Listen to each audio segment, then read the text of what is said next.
Police అని అంటే నేను పోలీసు కాదు నేను తప్పు చేసిన ఒప్పైద్దంటే కుదరదు. అది ఎవరికైనా పోలీసులు కూడా తప్పు చేస్తే తప్పు చేసినాక నేను పోలీసు అని అంటే పోలీసు అయినా తప్పు చేస్తే శిక్ష అనుభవించాల్సిందే. పోలీస్ అనేది ఒక ఉద్యోగం అంతే. ఇక నువ్వు తప్పు చేయవని ఎక్కడ నీకు డైరెక్ట్గా ధ్రువపత్రం ఇచ్చి రాజ్యాంగబద్ధంగా నీకు ఒక హక్కు లేదు పోలీసు అనేది మనం తప్పు చేయకుండా ఉండకూడదని చెప్పి మీరు అంటున్నట్టుగా పోలీసు కాబట్టి తనకు అన్నీ తెలుసు అనుకుంటే పోలీసులకు తెలియని కూడా ఉంటాయి కొన్ని. సార్ నేను అట్లా అనుకున్నానైతే ఇన్ని రోజులు వెయిట్ చేస్తానా సార్? ఇప్పుడు నేను ఎప్పుడైనా వస్తుందిలే అని సామరస్యంగానే ఉండాలి. నా బాబుకి తల్లి కూడా అవసరం, తండ్రి ఎంత అవసరం, తల్లి కూడా అవసరం అని నేను వెయిట్ చేశాను. ఆమె నిన్న సడన్గా వచ్చి దౌర్జన్యంగా లాక్కొని వెళ్ళిపోయింది. అప్పుడు నాకు ఏమి అర్థం కాలేదు సార్. వాస్తవంగా నైట్ అంతా నిద్రలేదు నాకు. పెయిన్ ఆ సమయంలో బాబుని కూడా తీసుకెళ్ళిపోవాలి. పెయిన్ ఇది నాకు రాత్రంతా పెయిన్ తోటి నిద్రలేదు సార్. ఇంకా నేను మీ స్టూడియో 30 కిలోమీటర్స్ నేను ఉన్న దగ్గర నుంచి. ఇంకా ఫస్ట్ నా మనసులో వచ్చింది సార్ ఇక్కడికి వచ్చి చెప్పుకోవాలనేసి. ఎవరు వినిపించుకోవట్లే నా బాధ. పోలీసులు చెప్పినా వాళ్ళు గమ్ముగా ఉన్నారు. ఎవరన్నా పెద్ద మనుషులు చెప్పినా మీరు తెలుసుకోవాలని వాళ్ళు ఉన్నారు. వాళ్ళ పిఎస్లో చెప్పినా మీ ఫ్యామిలీ విషయాలు మేము మాట్లాడలేము, ఎస్ఐ గారు అన్నారు కదా అట్లా అంటున్నారు. ఎవరు ఎక్కడ పోయినా జెంట్స్నే అంటున్నారు సార్. మగవాళ్ళే తప్పు అని మాట్లాడుతున్నారు. అందువల్ల వాళ్ళ అరాచకం ఇంకా ఎక్కువైపోతుంది. సో ఆయన ఏమంటున్నారంటే ఎక్కడికి వెళ్ళినా కూడా మగవాళ్ళే తప్పు చేస్తారు రకంగా మాట్లాడుతున్నారు. మీరు ఎవరో పోనీ మీరు చేసిన ప్రయత్నాలు చెప్పండి, పోనీ చూసే వాళ్ళకి అర్థమవుతుంది ఏమేమి ప్రయత్నాలు. ఫస్ట్ వీళ్ళ సిస్టర్స్ చెప్పాను సార్, వాళ్ళు పట్టించుకోవాలి. తర్వాత వాళ్ళ అమ్మగారి దగ్గరికి వెళ్ళా, ఆమె పట్టించుకోవాలి అసలు వాళ్ళు వదిలేసింది. తర్వాత ఏం చేశాను, మా వాళ్ళు చెప్తే రే నీ ఇష్ట ప్రకారం నువ్వు చేసుకున్నావు కదా, సరే ఏదన్నా ఉంటే నా బలవంతంగా మాట్లాడారు వాళ్ళు కూడా. ఎందుకంటే ఈమె అసలు వాళ్ళ మాటే తీసుకోదు. మా మదర్ ఏదైనా చెప్పినా కూడా వినదు. అందువల్ల వాళ్ళు కూడా ఎందుకులే మీరు బాగుంటే చాలు, ఎందుకు మేము వచ్చి మిమ్మల్ని డిస్టర్బ్ చేయటం ఎందుకు, మీరు మంచిగా బ్రతకండి, ఒక బాబు ఉన్నాడు అని వాళ్ళు. లేదమ్మా ఇట్లా మాట్లాడుతుంది, అది నాకు నచ్చట్లేదు అంటే యారగెన్సీ. నేనే మొత్తం నేను చెప్పింది వినాలి, నువ్వేంటి నా చెప్పేది అని. అది మెయిన్ అదే. అది 1 year నుంచి బయటపడింది రియల్గా ఆమె తత్వం. అంతకుముందు చాలా ఒబిడెంట్గా ఉండేది. లేకపోతే మేము మ్యారేజ్ అయిన ఒక 3-4 monthsలో ఇల్లు కొనుక్కోవటం కానీ ఇవన్నీ ప్లానింగ్ ఉండదు కదా. మా సొంత డబ్బులతోటి పెళ్లి చేసుకోవటం కానీ ఇట్లా ఉండదు కదా. అప్పుడు ఇట్లా ఉండుంటే ఇంకా అట్లా సార్ అది. సో తను కూడా పోలీస్ డిపార్ట్మెంట్లో ఉంది కాబట్టి మిమ్మల్ని పోలీసులు పట్టించుకోవట్లేదు అనే అనుమానం మీకు ఏమైనా ఉందా? ఉంది సార్. ఎట్లయినా వాళ్ళ ఫేవర్ కదా సార్.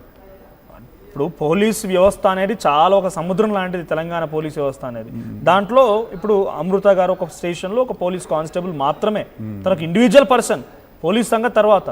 కానీ మీ వైపునగా న్యాయం ఉంది, మీరు చెప్పింది ఏదైనా ఆధారం కనుక ఉంది అనుకుని డెఫినెట్గా ప్రూవ్ చేయగలిగితే పోలీసులు యాక్షన్ తీసుకోవాల్సింది తీసుకుంటారు. సో మీరు డిపార్ట్మెంట్ ఎక్కడైనా కంప్లైంట్ చేసే సందర్భాలు ఉన్నాయా? కేవలం స్టేషన్ వరకు వెళ్ళారా, ఇక్కడ పై స్థాయి వరకు సిపికో ఇంకేదైనా కంప్లైంట్ చేసే ప్రయత్నం చేశారేమన్నా? నేను ఎవరికి చేయలేదు సార్. నేను ఇప్పటికైనా నా భార్య నా దగ్గరకు వస్తున్నాను అనుకో నమ్మకంతోనే ఉన్నారు. ఒక్కటి సార్, అదంతా లైఫ్లో డిస్టర్బెన్స్ అయితే ఎందుకండి, వస్తుందేమో మాట్లాడుకుందాం. నిన్న ఇట్లా నన్ను రోడ్డు మీద నిలబెట్టేసేళ్ళకే నేను సగం చనిపోయాడు సార్. నేను బాబేమో అక్కడ దిగులు పెట్టుకొని వాడు ఇబ్బంది పడుతున్నాడు. ఈమెమో ఇట్లా చేసింది. నాకెవ్వరు సపోర్ట్ వచ్చేవాళ్ళు లేరు. ఒకవైపు నాకు హెల్త్ ప్రాబ్లం, పెయిన్ వస్తుంది. ఇదంతా ఎంతో ఓపి పట్టుకొని మీ స్టూడియో దాకా వచ్చానండి. బాబు ఎక్కడ ఉన్నా తెలియతాను.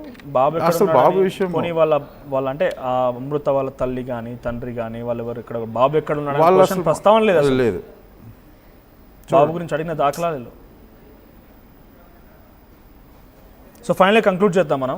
మీరేం ఎక్స్పెక్ట్ చేస్తున్నారు అంటే నాకు ఇది న్యాయం కావాలి, బాబు ఒకటి ఓకే, కానీ బాబు మనం డిసైడ్ చేయడానికి లేదు. We are not here to decide. So బాబుకు కావాల్సింది నేను చెప్పేది ఒకటి, తల్లిదండ్రులు ఇద్దరు కావాలి.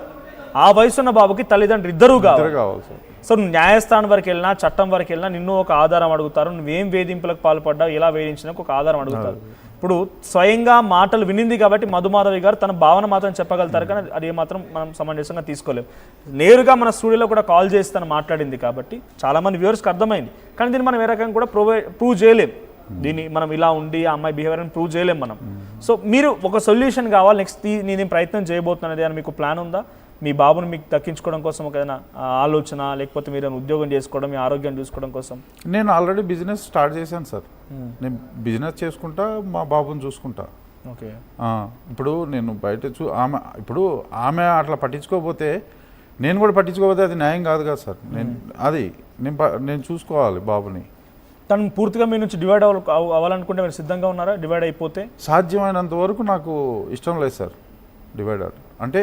ఆమె ఇంకా నీతోటి నేను హ్యాపీగా ఉంటానంటే తను ఏం మాట్లాడే అవకాశం అంటే, మీరు ఆల్రెడీ రచ్చకెక్కి మీడియా వరకు వచ్చింది, మీరు ఇంతమంది ముందు ఈ రకంగా మాట్లాడారు కాబట్టి ఇక నువ్వు నాకు వద్దు అని ఇంకా డైరెక్ట్గా చెప్తాను, ఎక్కడ తేల్చుకుంటానో రకంగా మాట్లాడుతున్నారంటే తను ఇంత అరగంట అర్థమవుతోంది. తను ఆ రకంగా ఇంకే బిహేవ్ చేస్తే ఇంకా అది చెప్పలేం కదా సార్. అది నేనైతే సాధ్యమైనంత వరకు నా బిడ్డకి తల్లి కావాలి, తండ్రి కావాలని నేను అనుకుంటున్నాను. డెఫినెట్గా నాకు తెలిసి ఇప్పుడు అమృత గారు చూస్తూనే ఉండుంటారు, మీరు డైరెక్ట్గా కెమెరాని చూసి చెప్పండి, తను వింటుంది. నేను ఆమెకు కూడా చెప్పాను. నేను ఇప్పుడు చెప్పండి అందరు ముంగండి, బికాజ్ మనకు కొన్ని లక్షల మంది చూస్తున్నారు ఈ లైవ్ని కాబట్టి మీరు డైరెక్ట్ కెమెరాని చూసి చెప్పండి. అమృత గారి వీడియో చూస్తే మేబీ మీ మాటలు కన్విన్స్ అయినా కావచ్చు, లేదంటే మీ మాటల ద్వారా తను మరి ఏం డిసిషన్ తీసుకుంటారో చూడాలి.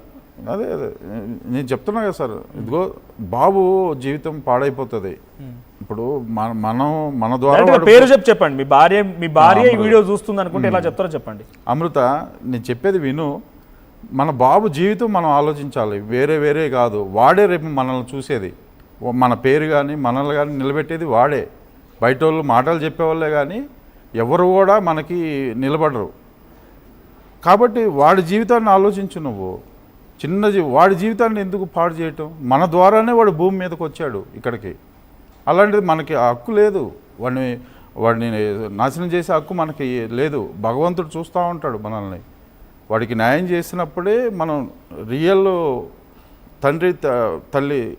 నేను చెప్తున్నా అమృత, నువ్వు ఇప్పటికైనా అర్థం చేసుకో.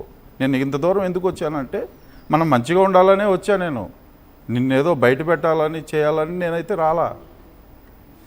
సో డెఫినెట్గా నిజంగా ఆ బాబుకి తల్లిదండ్రి ఇద్దరు కలిసే బాబుని మళ్ళీ పెంచుకోవడం, బాబుని మంచి చక్కగా చూసుకోవడం, అల్లారు ముద్దుగా పెంచుకోవడం, తన లక్ష్యాన్ని చేరే విధంగా ఇండియా దేశానికి నేను ఆ బాబుని రక్షణగా ఉంచాలన్నటువంటి ఒక ఉద్యోగంలో చేర్పించాలన్న లక్ష్యం అది అని చెప్తున్నారు ఆయన. శ్రీధర్ గారు మాట్లాడండి. వాళ్ళు ఉన్నతాధికారులు కూడా కొంచెం పట్టించుకొని నాకు న్యాయం చేయాలి సార్. వాళ్ళు అది నేను కోరుకునేది.